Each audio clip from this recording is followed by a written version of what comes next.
أهلا النوادي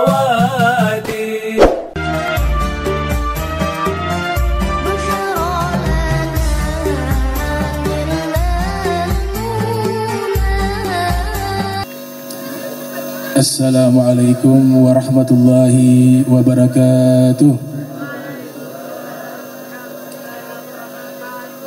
Alhamdulillahilladzi syarrafal awliya bitazil izzati wassafa wa jallalahum bi anwari qudsihi wal baha.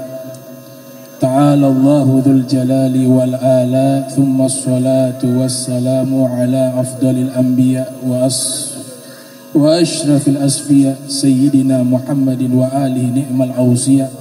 Salatan wa salaman daimain ila yaumi yunsharu fihi liwa, amma ba'du. Subhanak la ilma lana illa ma 'allamtana innaka antal alimul hakim.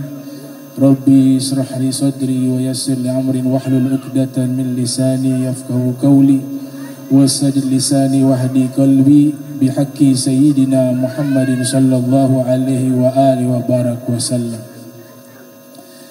Yang saya muliakan, yang saya hormati sahibul majlis al-khair wal barakah Al-Habib Muhammad Bagir bin Syekh Abi Bakar bin Salim, mata'ana Allah subhanahu wa ta'ala fi tuli hayatih wa umrih wa nafa'na bihi wa bi'ulumihi fid darain, amin ya rabbal alamin.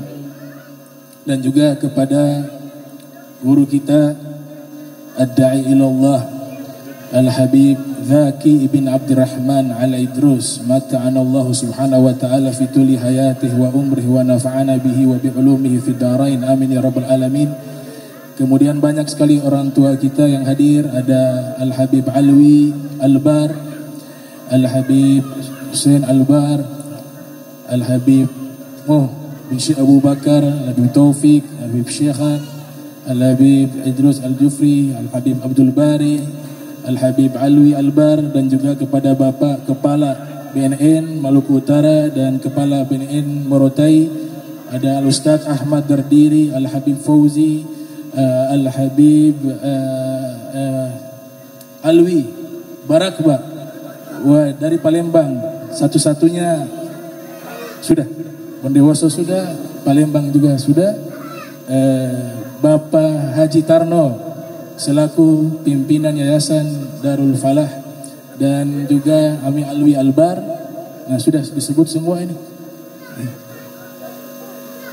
Nah, dan ibu-ibu sekalian yang Masya Allah, Insya Allah di sini panas, tapi nanti di Yaumil Qiyamah dingin. Mudah-mudahan semua dapat keberkahan Nabi kita Muhammad SAW. Hadirin wal hadirat yang saya muliakan, yang saya hormati, yang saya cintai. Ada sastrawan Mesir bernama Ahmad Shauki Beg, ketika mengubah syair pujian atas kelahiran Nabi Muhammad SAW, beliau mengatakan, wulidal huda fal kainatu diya'u wa famu zamani tabassumun wa thana'u warruhu wal mala'ul mala'iku hawlahu lid-dini wa dunya bihi bushra'u. Al-Habib Ali ibn Muhammad Al-Habsyi juga memberikan sambutan dengan bulan kelahiran Nabi Muhammad sallallahu alaihi wasallam. Beliau mengatakan, ma'ana farah bin Nabi asa alaina yadum, ya marhaban syahra rahmatuhu alaina umum, syahrul atayal jazila wal minani wal ulum. Artinya para ulama-ulama mereka berbahagia menyambut daripada kelahiran Nabi kita Muhammad sallallahu alaihi wasallam. Alhamdulillah, kita di Ternate juga turut ikut serta berbahagia di dalam menyambut bulan kelahiran Nabi kita Muhammad sallallahu alaihi wasallam. Qul bi fadlillahi wa bi rahmatihi fabidzalika falyafrahu huwa khairun mimma yajma'un. Katakanlah dengan karunia Allah dan rahmatnya. Di dalam tafsir Ad-Durrul Mansur yang ditulis oleh Al-Imam Jalaluddin As-Suyuti yang dilahirkan tahun 849 Hijriah, wafat 911 Hijriah, beliau menafsirkan makna bifadlillah adalah ilmu, al-ilm. Dan makna rahmatnya Allah adalah Sayyiduna Muhammad sallallahu alaihi wasallam. Salah satu sufi bernama Al-Imam Abu Abbas Al-Mursi, yang dimana pernyataan ini termaktub di dalam kitab Lataiful Minan yang ditulis oleh Al-Imam Ibnu Athaillah Sakandari dari gurunya. Sanadnya bersambung kepada sang guru Al-Imam Abu Hasan As-Sazili. Beliau mengatakan bahwa al-anbiya ila umamihim atiyah wa nabiyuna sayyiduna Muhammad sallallahu alaihi wasallam ila ummatihi hadiyah. Wa farqun bainal atiyah wal hadiyah annal atiyah lil muhtajin wal hadiyah lil mahbubin. Beliau mengatakan bahwa para nabi-nabi terdahulu diutus oleh Allah kepada umat mereka sebagai pemberian dari Allah. Sedangkan nabi kita Muhammad sallallahu alaihi wasallam Allah utus kepada umatnya sebagai hadiah dari Allah. Perbedaan pemberian dan hadiah, pemberian Allah berikan kepada orang-orang yang membutuhkan, sedangkan hadiah Allah berikan kepada orang-orang yang dicintai. Alhamdulillah, kita termasuk daripada minal mahbubin, orang-orang yang dicintai oleh Allah subhanahu wa ta'ala, karena sebab kita menjadi umat baginda Nabi besar Muhammad sallallahu alaihi wasallam. Oleh sebab itu ini nikmat yang paling besar. Profesor Dr. As-Sayyid Muhammad ibn Alwi al-Maliki al-Hasani al-Idrisi, beliau mengarang sebuah kitab berjudul Khosais al-Ummati al-Muhammadiyah, keistimewaan umat Nabi Muhammad. Artinya seandainya atau jikalau kita beragama Islam tapi nabinya bukan Nabi Muhammad, maka kita tidak akan disebut sebagai kuntum khaira ummah ukhrijat linnas ta'muruna bil ma'ruf wa tanhauna 'anil munkar wa tu'minuna billah. Kita tidak akan diberikan gelar sebaik-baiknya umat. Kenapa kita dijadikan sebaik-baiknya umat? Dijawab oleh Syekh Abdurrahman Ad-Dibai di dalam maulidnya. Wa yakunu khairal anbiya'i wa ummatuhu khairal umam. Karena ada Nabi Muhammad SAW di situ. Sebaik-baiknya Nabi Muhammad, berkah Nabi Muhammad, kita menjadi umat yang paling terbaik yang pernah Allah Ta'ala adakan di alam jagat raya ini. Alhamdulillah.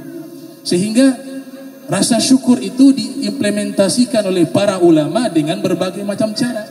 Ada yang mengadakan maulid Nabi sebulan penuh. Ada di kalangan para ulama 2 bulan penuh. Ada juga yang 40 hari. Tapi Nabi Muhammad SAW merayakan dan mengingat hari lahirnya kullu usbu', setiap minggu. Dengan apa? Dengan berpuasa.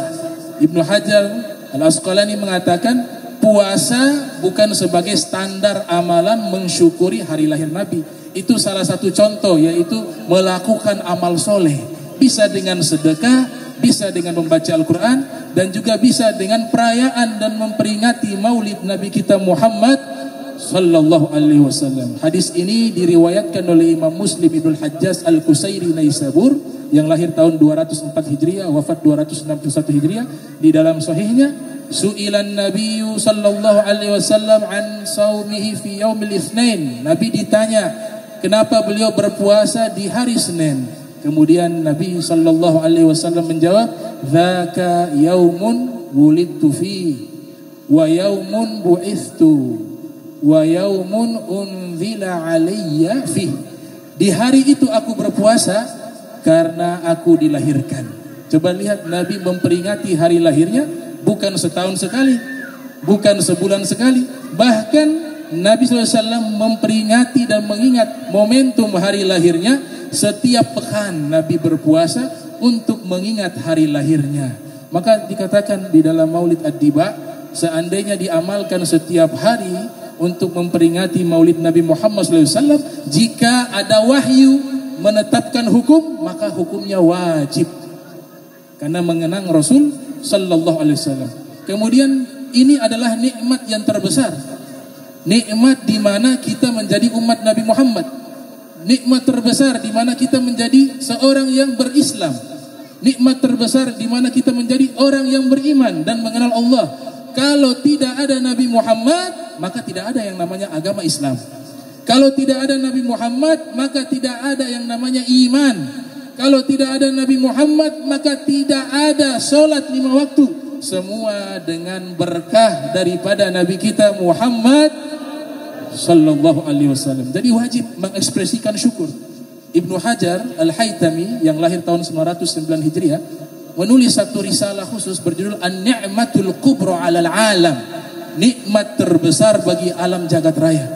Apa yang dimaksud nikmat terbesar bagi alam jagat raya ini? Yaitu hari di mana dilahirkannya Nabi kita Muhammad sallallahu alaihi wasallam. La in syakartum la azidannakum wa la in kafartum inna 'adzabi lasyadid wa amma bi ni'mati rabbika fahaddits. Allah perintahkan kalau ada nikmat syukuri, sebutkan, bentukkan itu rasa syukur di antara dengan lisan dan amal. Maka berkah Nabi Muhammad SAW itu kita dapati sampai sekarang, dan nanti keberkahan ini berlangsung sampai di yaumil qiyamah, dan keberkahan Nabi Muhammad akan berlangsung sampai kita masuk ke dalam surganya Allah Subhanahu wa ta'ala. Amin ya rabbal alamin. Oleh sebab itu keberkahan Nabi Muhammad SAW ketika beliau lahir dinyatakan oleh para ulama, kalau tahunnya tahun gajah, amul fil. Ada satu kitab berjudul Bahjatul Mahafil karya Syekh Al-Amiri menyatakan bahwa Nabi terlahir di tahun gajah itu 30 hari atau 40 hari atau 50 hari setelah terjadinya peristiwa pasukan bergajah yang dimusnahkan oleh Allah Ta'ala, Abraha dan pasukannya. Itu terjadi, ada khilaf, ada yang mengatakan 40 hari setelah peristiwa itu Nabi terlahir, ada yang mengatakan 50 hari, ada yang mengatakan 30 hari. Kemudian kalau kita sebut tanggalnya, terjadi khilaf juga. Ada yang mengatakan tanggal 8 Rabiul Awal, ada yang menyatakan tanggal 10, ada yang mengatakan 9, ada yang mengatakan 12. Dan 12 ini wa alaihi jumhur, disepakati oleh mayoritas para ulama, 12 Rabiul Awal. Bahkan saya dapati satu riwayat di dalam kitab Bahjatul Mahafil, ada ulama yang berpendapat Nabi Muhammad SAW dilahirkan di bulan suci Ramadan, fi syahri Ramadan. Itu menunjukkan begitu istimewanya Nabi Muhammad SAW hingga para ulama menjadikan perhatian khusus di hari kelahirannya Nabi Muhammad SAW. Salah satu ulama India bernama Sofiur Rahman Al-Mubarakfuri menulis kitab As-Sirah Nabawiyah Ar-Rahiqul Makhtum. Beliau konferensi ke Masehi diperkirakan Nabi lahir pada tahun 571 Masehi pada tanggal 22 April. Berarti cukup lama masa Nabi Muhammad SAW, tapi kita merasa seakan-akan Nabi hidup di tengah-tengah kita. Karena Nabi SAW, wa'lamu anna fikum Rasulullah, ketahuilah di tengah-tengah kalian selalu ada Nabi Muhammad SAW. Maka hadirkan ketika tiap kali kita menyebut nama beliau, kita bersalawat kepada beliau, kita mengucapkan salam kepada beliau, atau kita berziarah ke pusaran beliau, hadirkan dalam hati kita bahwa beliau ada di hadapan kita. Allah didik kita untuk meyakini hal itu. Bukankah setiap kali kita sholat 5 waktu diwajibkan kita bersalawat kepada Nabi Muhammad dengan menggunakan domir khitab, alaika ayyuhan nabiyyu wa rahmatullahi wa barakatuh, assalamu alaika, disebutkan dengan assalamu alaika, salam bagimu. Kalau kata kamu di depan, kamu di depan, khitab atau mukhatab yang diajak berbicara, bukan menggunakan domir ghaib dia. Tapi Allah didik kita di dalam sholat 5 waktu diwajibkan kita bersalawat kepada Nabi Muhammad SAW, dan juga ada isyarat daripada domir mukhatabah, yaitu kita mengucapkan salam, Nabi ada di hadapan kita sallallahu alaihi wasallam. Jadi keberkahannya Nabi Muhammad SAW senantiasa ada sepanjang zaman, sepanjang waktu. Kita lihat, jangankan Nabi Muhammad, itu kota Makkah, Madinah, itu kota Makkah Madinah menjadi kota suci karena berkat Nabi Muhammad. La uqsimu bihadzal balad wa anta hillum bihadzal balad. Karena engkau tinggal di negeri itu, maka kami angkat negeri itu Makkah yang dahulunya hanya dikenal oleh kalangan para nabi, tapi karena sebab ada Nabi Muhammad sallallahu alaihi wasallam, kota tersebut menjadi kota suci. Begitu juga Madinatul Munawwarah. Salah satu ulama bernama As-Said As-Samahudi bahkan menulis sebuah kitab berjudul Wafaul Wafa bi Akhbari Madinati Daril Mustafa, yang membahas keutamaan kota Madinatul Munawwarah. Diceritakan di dalam kitab tersebut, dahulu sebelum Nabi bermukim di tempat itu kota penuh dengan wabah penyakit. Itu negeri penuh dengan konflik dan pertikaian. Itu negeri tidak subur tanahnya. Tapi setelah Nabi Muhammad sallallahu alaihi wasallam tinggal di kota Al-Madinatul Munawwarah, dirubah namanya Yathrib menjadi Madinah. Yang tadinya banyak ada wabah penyakit, seluruh wabah penyakit diangkat oleh Allah Subhanahu wa taala. Yang tadinya kota tersebut dikenal tandus, tidak subur, adanya Nabi Muhammad berubah menjadi kota yang subur. Yang tadinya kota tersebut penuh dengan konflik dan pertikaian, adanya Nabi Muhammad, Nabi menjadikan mereka satu keluarga, saudara di atas kalimat La ilaha illallah Muhammadur Rasulullah. Maka seorang ulama mengubah syair mengatakan, wa nabiyyu sallallahu alaihi wasallam sakanal madinata fazala anha al-maradu wa sarat mahrusatan bil malaikati fakaifa idza sakana qalbak. Nabi Muhammad sallallahu alaihi wasallam tinggal di kota Madinah, yang dahulu kota Madinah itu banyak wabah penyakit, tapi ketika Nabi tinggal di kota tersebut hilang seluruh wabah penyakit. Dan di saat kota tersebut atau tempat tersebut Yathrib yang dahulu tidak dikenal, tidak dipantau secara khusus oleh Allah, tapi ketika Nabi Muhammad sallallahu alaihi wasallam tinggal di kota tersebut, Allah utus malaikat menjaga kota tersebut sampai hari kiamat, sehingga Dajjal tidak bisa masuk ke dua kota suci Makkah dan Madinah. Kemudian beliau katakan dengan satu ungkapan yang sangat mengharukan, kalau Nabi tinggal di kota Madinah seluruh penyakit hilang dan malaikat menjaga kota tersebut, bagaimana seandainya jika Nabi itu tinggal di dalam hatimu? Bagaimana jikalau Nabi Muhammad tinggal di dalam hatimu? Bagaimana jika Nabi Muhammad tinggal di dalam hatimu? Seluruh penyakit hati akan terhapus. Malaikat pembawa rahmat akan mencurahkan rahmat Allah di dalam hati kita, di dalam kalbu kita, karena di dalam hati kita terukir nama Nabi Muhammad. Di dalam hati kita tertulis kecintaan kepada baginda Sayyiduna wa Maulana Muhammad sallallahu alaihi wasallam. Oleh sebab itu saudara-saudara sekalian, jadikan momentum Maulid ini kita memperbaharui kecintaan kita kepada Nabi Muhammad. Kita ikuti seluruh ajarannya secara total. Qul in kuntum tuhibbunallaha fattabi'uni yuhibbukumullah wa yaghfir lakum dzunubakum. Sehingga nanti kita mendapatkan balasan cinta dari Allah dan dari Nabi Muhammad sallallahu alaihi wasallam. Cintanya Allah dan cintanya Nabi Muhammad jauh lebih mahal dibanding cintanya kita kepada Allah dan Nabi Muhammad. Oleh sebab itu carilah visi misi dalam hidup untuk mengambil perhatian Nabi Muhammad sallallahu alaihi wasallam, untuk mencari muka kepada Nabi Muhammad sallallahu alaihi wasallam.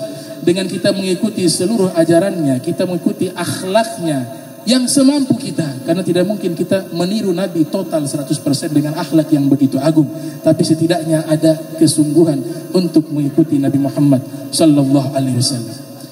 Berbicara Nabi Muhammad terlalu besar, terlalu agung, ada seorang ulama yang mungkin kita kenal, Al-Imam An-Nawawi, yang lahir tahun 631 Hijriah.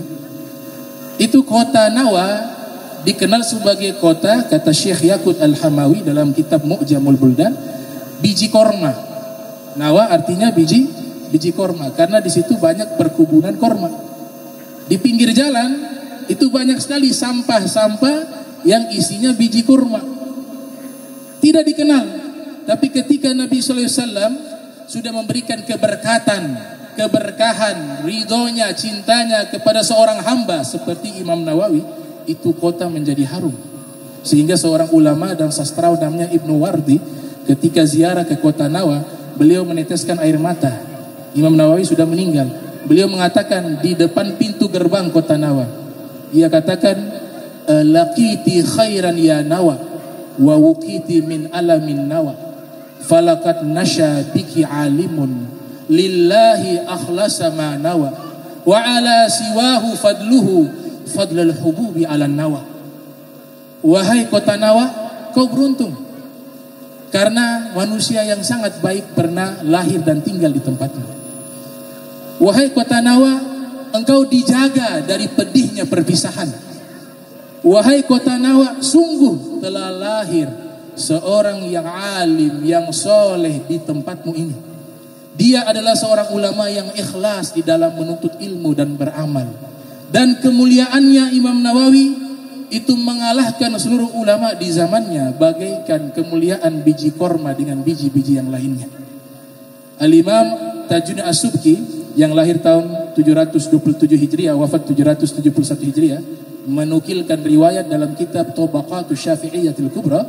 Ayah beliau ketika ziarah ke tempatnya Imam Nawawi di Damaskus, namanya Darul Hadith, beliau mengatakan di dalam syair tersebut, wa fi daril hadith latifu ma'nan usolli fi jawanibiha wa awi la'alli an amassa biharri wajhi makanan massahu gadamun Nawawi.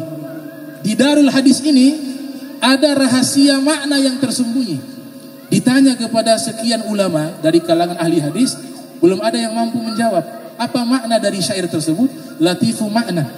Ternyata salah satu tokoh ulama dari min sulalati Sayyidina Hasan, keturunan daripada Imam Hasan bin Ali bin Abi Thalib, daripada zuriyahnya Nabi Muhammad sallallahu alaihi wasallam, yaitu bernama Al-Imam As-Sayyid Badruddin Al-Hasani yang ada di Suriah.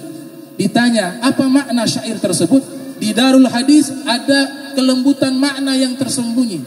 Beliau menjawab, makna kelembutan makna yang tersembunyi di syair yang dimaksudkan oleh Taqiyuddin As-Subki adalah dulu tempat ini pernah menjadi tempat atau museum yang dimana museum tersebut menempatkan dua sendalnya Nabi Muhammad.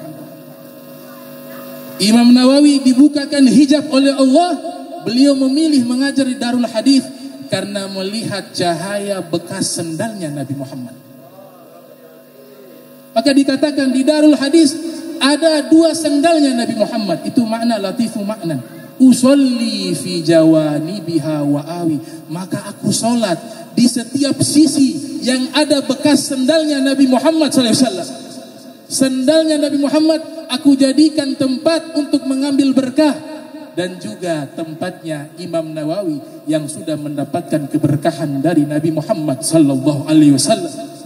Dan aku letakkan pipiku atau wajahku yang panas ini di tempat pijakan kaki Imam Nawawi.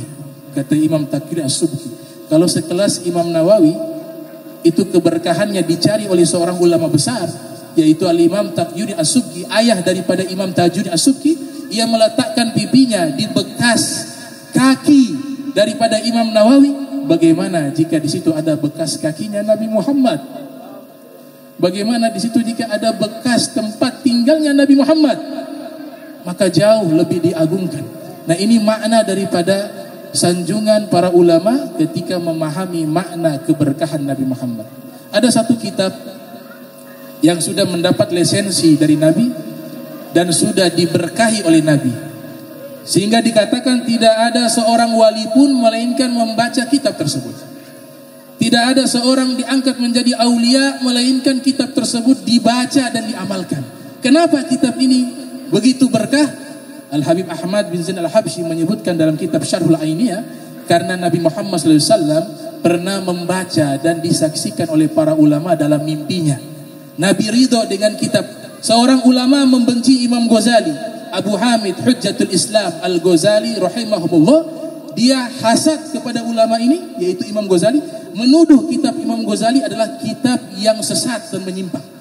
Maka dia perintahkan murid-muridnya membakar kitab Ihya Ulumuddin. Ketika kitab Ihya Ulumuddin dibakar, malamnya dia bermimpi. Padahal dia seorang ulama. Dia bermimpi Imam Ghazali mengadukan ulama tersebut di hadapan Nabi Muhammad. Kemudian Imam Ghazali mengatakan, "Ya Rasulullah, ini ulama fulan bin fulan memfitnah diriku. Kitabku dibakar." Dia memerintahkan seluruh murid-muridnya untuk membakar kitabku. Ia nyatakan kitabku menyimpang dan sesat. Kata Nabi, hati kitabak, berikan kitabmu. Nabi membacanya. Ketika Nabi selesai membacanya, Nabi perintahkan Sayyidina Abu Bakar, di situ ada Sayyidina Umar, Sayyidina Utsman, Sayyidina Ali, dalam satu riwayat 4 lengkap hadir khulafur rasyidin. Kemudian Nabi SAW perintahkan Sayyidina Ali mencambuk ulama tersebut karena sudah menuduh bahwa ulama itu sesat. Dicambuk puluhan kali sehingga Sayyidina Abu Bakar Siddiq merasa kasihan, mengatakan, ya Rasulullah, sudah cukup, dia umatmu. Maka Nabi memaafkan dia. Dia bangun dari tidurnya dalam alam yang sadar, ada bekas cambukan yang terbawa sampai meninggal dunia. Nabi sudah membaca kitab Ihya Ulumuddin. Itu sudah menjadi kitab yang paling berkah. Para habaib yang kita kenal dari golongan para aulia sangat mencintai kitab Ihya Ulumuddin. Di antaranya Al-Habib Abdullah bin Alwi bin Muhammad Al-Haddad menyatakan dalam gubahan syairnya, bi Ihya Ulumuddin tahya qulubuna wa yakshifu an kurubina wa an kashbina wa kurubina gammina wa kurubina kitaban hawa ilma alladhi huwa nafi' muallifuhu ustazuna wa tabibuna kitab hawa ilmal qur'ani wa sunnah wa ma qalahu awwahuna wa munibuna. Kata Imamul Haddad mengatakan, dengan kitab Ihya Ulumuddin hati kami menjadi hidup.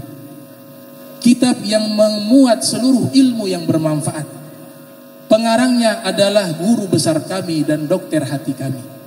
Kitab yang memuat ilmu Al-Quran dan Sunnah, sebagaimana yang dikatakan oleh para aulia-aulia dan para aslafun sholihin kami. Itu pujian daripada Al-Habib Abdullah Al-Haddad terhadap kitab Ihya Ulumuddin. Bahkan Al-Habib Abdurrahman bin Muhammad As-Saqaf mengatakan, man lam yutali ihya ma fihil haya. Orang yang tidak pernah mempelajari dan membaca kitab Ihya, maka orang itu tidak punya malu. Al-Habib Ali bin Abu Bakar As-Sakran juga menyatakan, di dalam magalahnya itu beliau mengatakan, lau qallaba awraka ihya'i kafirun la aslam fa fihi sirrun khafiyun yazlibul qulub shibhal maqnatis atau maqnatis. Seandainya orang kafir membaca dan membuka lembaran-lembaran kitab Ihya, maka dia pasti masuk Islam.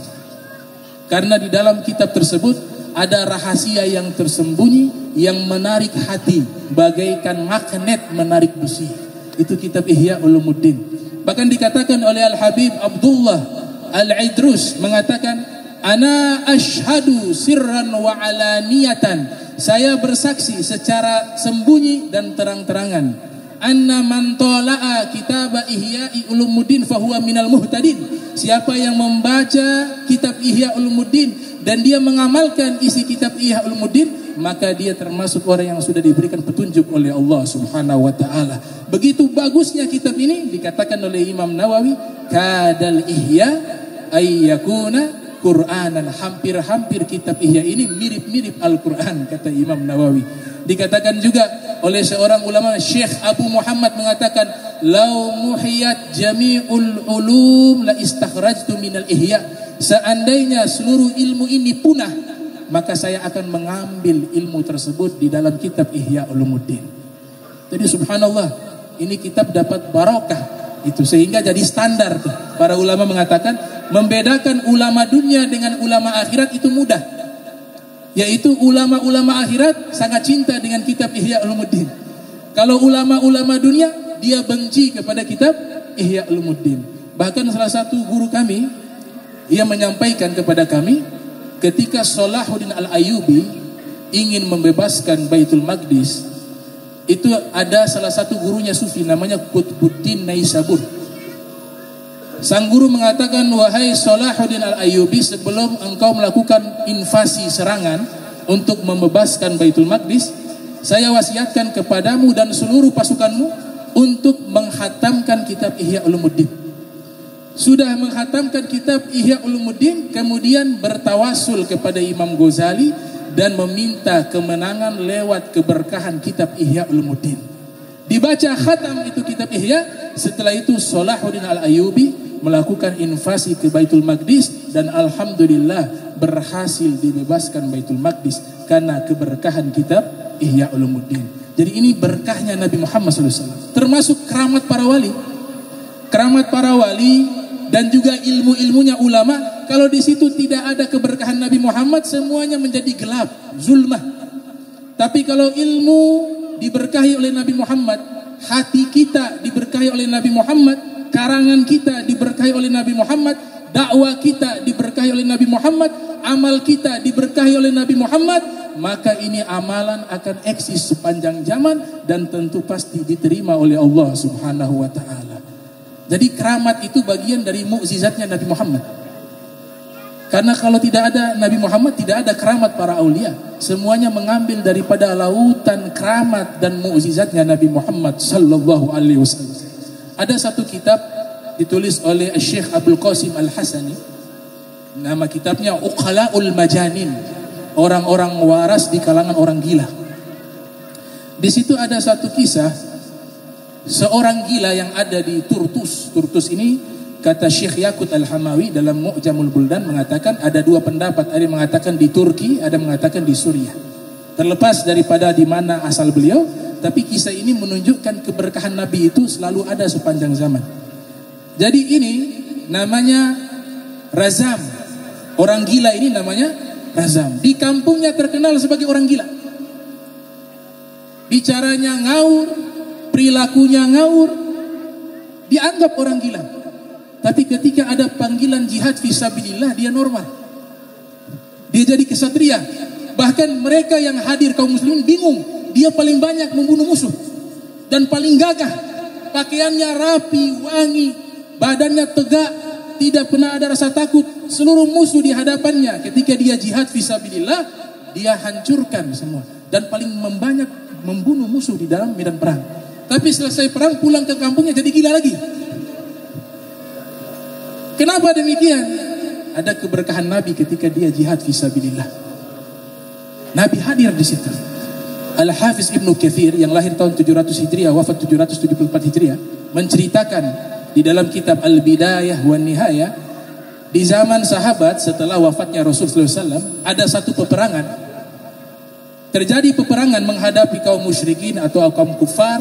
Di tengah-tengah peperangan banyak sahabat terfokus kepada seorang sahabat yang dia tidak berperang menghadapi musuh, tapi dia naik di satu bukit yang ada di medan perang tersebut. Naik turun sampai selesai perang.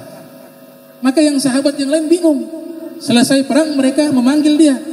Ya fulan, kami melihat dirimu tidak ikut berperang, tapi kami lihat kau naik di satu bukit, naik turun sampai peperangan itu selesai. Gak ada musuh yang kau lawan. Apa kata beliau? Ia mengatakan, wahai sahabat-sahabatku, ketahuilah, tadi saya melihat Nabi Muhammad berdiri di atas bukit tersebut. Saya datang menghampiri Nabi Muhammad, saya mencium tangannya, mencium kakinya, memeluk dirinya. Saya turun kembali, beliau memantau terus sahabat-sahabatnya yang lagi berjuang di jalan Allah. Maka saya naik lagi untuk memeluknya, menciumnya. Kayak saya turun lagi dari bukit itu. Kerinduan ini tak tertahan karena masih melihat Nabi Muhammad SAW berdiri dari awal peperangan sampai akhir peperangan. Maka saya disibukkan dengan Nabi Muhammad SAW. Saya mencium tangannya, saya mencium pipinya, saya mencium kakinya. Di situ ada Nabi Muhammad. Keyakinan yang mengatakan Nabi Muhammad sudah menjadi bangke, sudah mati menjadi tulang belulang. Ini keyakinan yang menjauhkan kita dengan Nabi Muhammad. Ini keyakinan yang dibenci oleh Allah. Ini keyakinan yang dibenci oleh para anbiya. Imam Baihaqi membantah itu semua dengan menulis satu kitab berjudul Hayatul Anbiya'i Ba'da Mautihim, hidupnya para nabi setelah wafatnya mereka. Kalau para nabi yang lain mereka hidup, bagaimana dengan Sayyidul Anbiya wal Mursalin, Nabi Yuna Muhammad sallallahu alaihi wasallam? Tentu beliau ada waktu, ruang, tempat telah diputuskan oleh Allah dimanapun kita berada. Jika hati kita punya koneksi yang kuat dengan Nabi Muhammad, maka Nabi akan selalu bersama kita. Maka ini keberkahan yang dimana Nabi berikan kepada orang-orang yang dicintai oleh Nabi Muhammad SAW. Ada salah satu tokoh, saya tutup terakhir. Kita kenal sebagai seorang Al-Imamul A'zam, Al-Imam Abu Hanifah, yang lahir tahun 80 Hijriah, wafat 150 Hijriah. Jadi saya kurang setuju. Jika ada umat Islam mendikotomi ilmu Nabi Muhammad. Jangan mendikotomi ilmunya Nabi Muhammad. Semua ilmu Nabi Muhammad semuanya adalah inti daripada ilmu. Semuanya penting, semuanya mulia. Gak ada istilah ilmu kulit ini ilmu isi. Gak.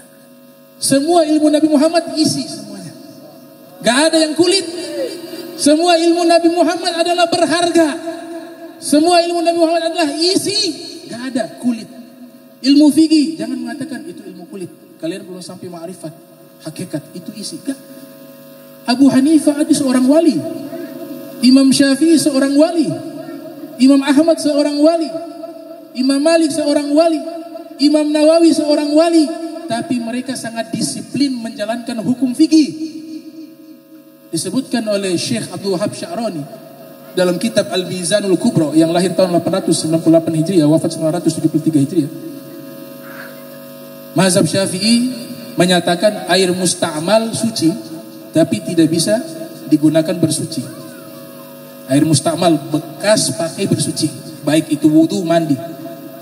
Kalau menghilangkan najis, mutanajis, air yang terkena najis.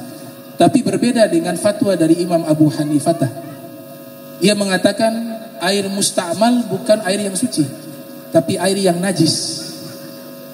Kenapa beliau memahami demikian? Beliau mengatakan karena di dalam hadis Nabi Muhammad SAW, air wudu ketika kita berwudu itu membawa dosa-dosa. Sehingga dosa-dosa itu diibaratkan sebagai najis, disebut dengan an-najasatul ma'nawiyah, najis ma'nawi yang sifatnya abstrak, tidak terlihat oleh indera. Kalau najis yang lain yang berfisik itu namanya najis an-najasatul al-hissiyah yang sifatnya konkret. Bagaimana Imam Abu Hanifah berfatwa demikian? Allah buka hijab. Jadi beliau bisa mengetahui dosa seseorang lewat bekas air wudu. Dia lihat bekas air wudu ini, pernah dia bertemu seorang tua sedang wudu di sampingnya beliau, Imam Abu Hanifah. Ketika Imam Abu Hanifah berwudu, dia melihat orang tua yang berwudu. Imam Abu Hanifah hampir meneteskan air mata. Selesai orang tua itu berwudu, Al-Imam Abu Hanifah mengatakan, "Wahai Syekh, saya berikan nasihat, mohon maaf ini karena saya cinta kepadamu. Tolong hentikanlah berzina di masa tuamu."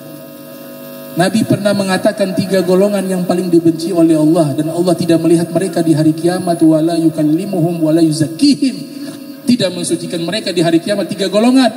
Yang pertama, sa'il, mustakbirun atau mutakabbirun, orang miskin yang sombong. Allah sangat murka dengan hal itu. Yang kedua, syaikhun zanin, orang yang usianya sudah tua, sudah renta, tapi masih gemar berzina. Kata Imam Abu Hanifah. Maka orang tua ini mengatakan, kau tahu dari mana? Sedangkan ini tidak ada yang tahu. Saya melakukannya sembunyi-sembunyi. Kata Imam Abu Hanifah, saya melihat dari bekas air wudumu. Di situ ada dosa zina. Kalau beliau bukan seorang wali, mana mungkin bisa diberikan keramat seperti itu? Ada seorang pemuda juga demikian. Dia berwudu. Di sampingnya Imam Abu Hanifah. Selesai pemuda itu berwudu, Imam Abu Hanifah memanggilnya. Ya fata, ya syab, wahai pemuda, tolong jangan kau durhaka sama kedua orang tuamu. Walaupun kau sholat 5 waktu, tapi kalau kau durhaka kepada orang tuamu, engkau pasti dimasukkan ke dalam neraka. Pemuda itu pucat wajahnya. Dari mana engkau tahu? Kata Imam Abu Hanifah, saya melihat dari bekas air wudu. Makanya beliau berfatwa, air musta'mal itu najis, karena dia membawa dosa-dosa. Dan dosa-dosa, kata Sayyidina Ali ibn Abi Thalib, dikutip di dalam kitab Idah Asrar Ulumil Muqarrabin, dosa yang lebih besar kalau dibandingkan dengan dosa zahir dan dosa batin, maka dosa batin itu jauh lebih besar daripada dosa zahir. Berapa banyak orang yang fisiknya taat, badannya taat, tapi hatinya maksiat kepada Allah Subhanahu wa taala. Nah, ini yang bisa saya sampaikan. Mudah-mudahan kita yang hadir di sini keluar dari majlis al-khair wal barakah, kita dapat kebaikan dan dapat berkahnya Allah Subhanahu wa taala.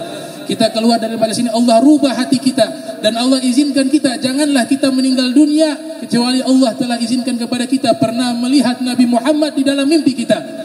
Mudah-mudahan Allah kabulkan hajat kita. Mungkin di malam ini Allah berikan rizki terbesar tersebut. Di antara kita diizinkan bisa melihat Rasulullah fil manam. Amin ya rabbal alamin. Dan mudah-mudahan Allah Ta'ala selalu menyebutkan nama kita di hadapan Nabi Muhammad, dan sebaliknya Nabi Muhammad mengenal setiap nama kita agar beliau mengingat kita di yaumil mahsyar, agar beliau mengingat kita di yaumil qiyamah, dan kita diberikan pertolongan oleh Nabi kita Muhammad sallallahu alaihi wasallam. Anta habibullah qad turja syafa'atuhu inda sirati idza ma zallat qadamu laula kama khuliqat syamsun wala qamarun wala samaun wala lauhun wala qalamu wallahul muwaffiq ila aqwamit thariq wa lakum minkum wassalamu alaikum warahmatullahi wabarakatuh.